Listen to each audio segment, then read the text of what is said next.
Tanabata's Wife, the finest love story ever written by a Filipino.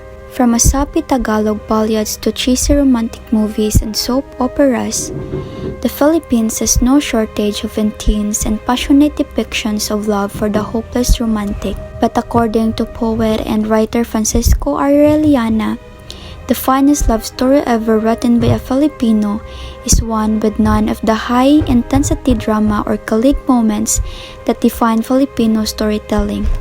Written by Baguio-born writer Sinay Hamada, Tanabata's Wife is a seemingly mundane but poetic portrait of the married life of a Japanese immigrant named Tanabata and his native Igorot wife Fasang. Fasang set in rural Baguio during the 1920s.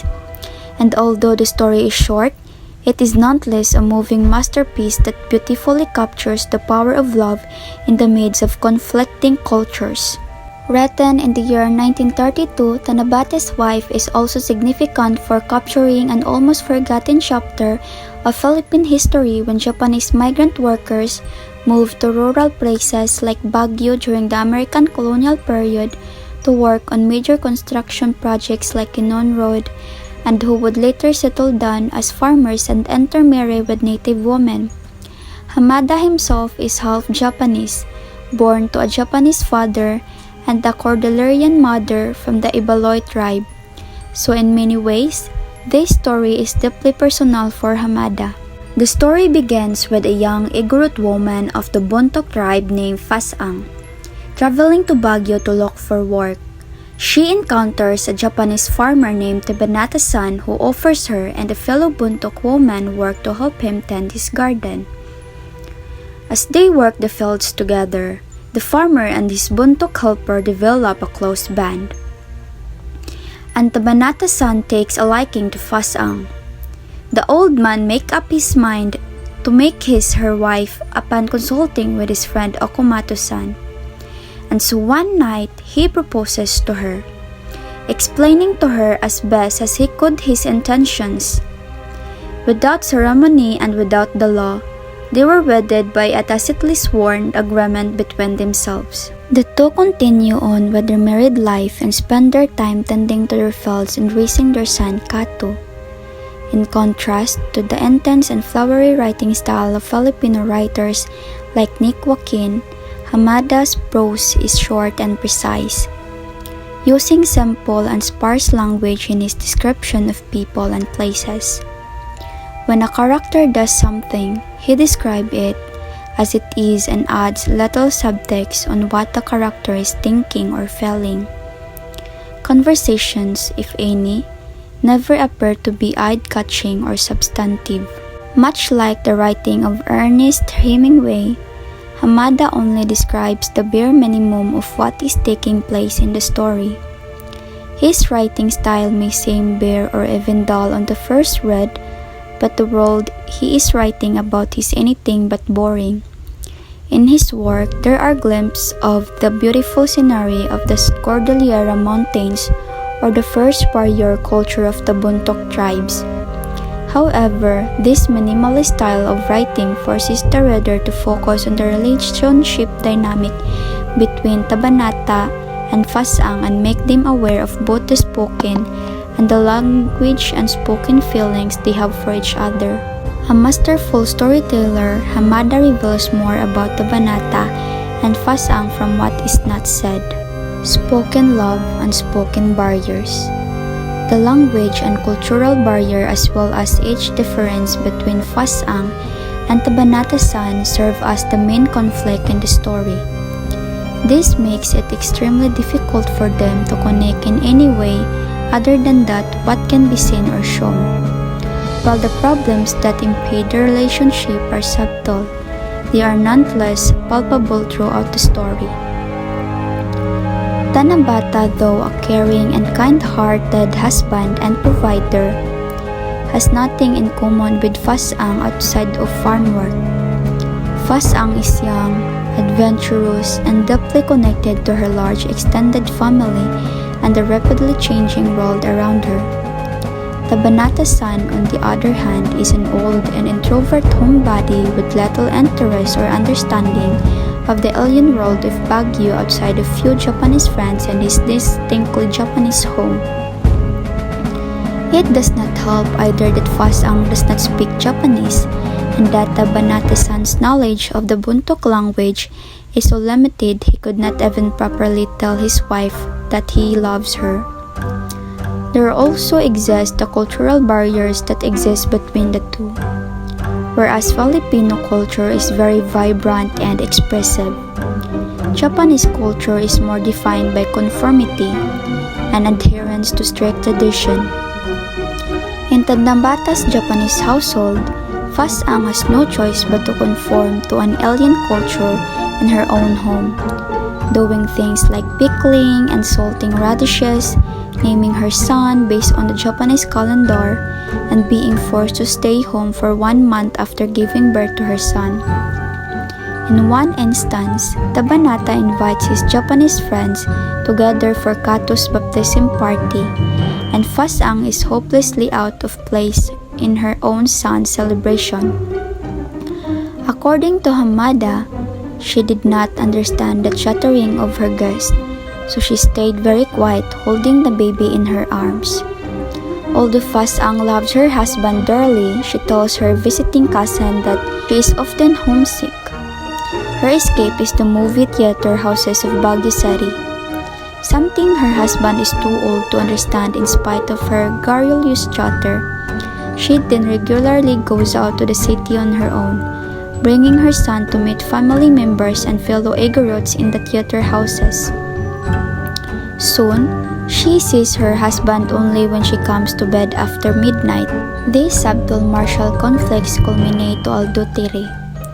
As Fasang runs off with her son to elope with another buntok man, the man leaves a note threatening to kill Tanabata should he intervene. And Tanabata is devastated by this news. He goes into a state of deep grief and loss. And Hamada depicts this perfectly by choosing to describe his home and garden without the care of Fasang. As Tanabata spirals into despair, Hamada writes that the rows of cabbage were rotting. Tanabata was thought to be crazy. He did not care what happened to the plants. He had dismissed the new helpers that were left him. We had outgrown the seedlings. The rainy season set in, and the field was devastated by a storm. Tanabata lived on his savings. In his great sadness, he resolves to return to Japan to die there. However, in the end, Fasang comes back to Tanabata's house and resolves to welcome them back home. In this climatic moment, Hamada writes, Tanabata looked out of the window, startled. He saw the mother and child. He rushed outside, exultant. Gently, he took them by their hands and led them slowly into the house. Then he lighted the big lamp that had long hung from the ceiling unused. In telling Tanabata and Fasang's story, Hamada highlights the unique problem that interracial couples face. If communication is the key to a loving relationship, how can a couple truly love each other if they do not even have language or culture as a common ground? Especially when a couple has a language barrier, it puts one or both parties in a situation where they have to constantly translate their soul for the person they love the most. So how does love persist amid such adversity? Through Tanabata's and Fasang lives, Hamada shows that in spite of the misunderstanding and unspoken intentions between them, the two share a love that transcends color and culture. Lacking a common language, they share this love through their actions, their work, the compromises, and the unspoken sacrifices that they make for each other. The message conveyed by each character may be lost in the translation, but Tanabata and Fasang never lost the loving intent they had in everything that they did. Sinai Hamada's work, Tanabata's Wife, may lack the high-stake drama or allure of a popular soap opera, but we do agree that it is the finest Filipino love story because it perfectly depicts the universality of love, that at its core, love is not a feeling, but a rather bond that is so powerful that it can bring people together in ways that words cannot express. By stripping away their stark differences, Hamada shows that no matter where you came from, love will always be fundamentally built on sacrifice, compromise, and forgiveness.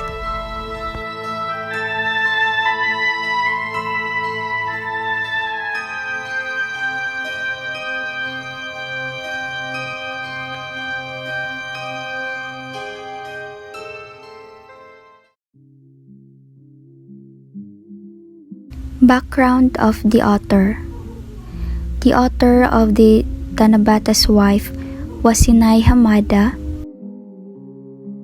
a Japanese Filipino who is born in Baguio City. His father was a Japanese engineer and his mother was an Ebaloy.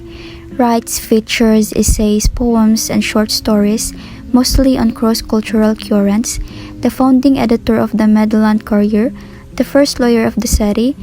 Tanabata's Wife was described by national artist for Francisco Arellana as the finest Filipino love story ever written. Symbols used in the story.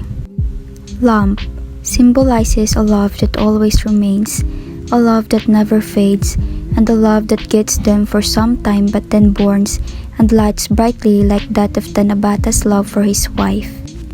Movies represents all the kind of temptation that Fasang has encountered. Cabbages or the plants. This stands for the life of Tanabata, which when full of love, the plants were robust and flourishing, but when the love of his life had gone away, the plants rotted as his life gets wrecked.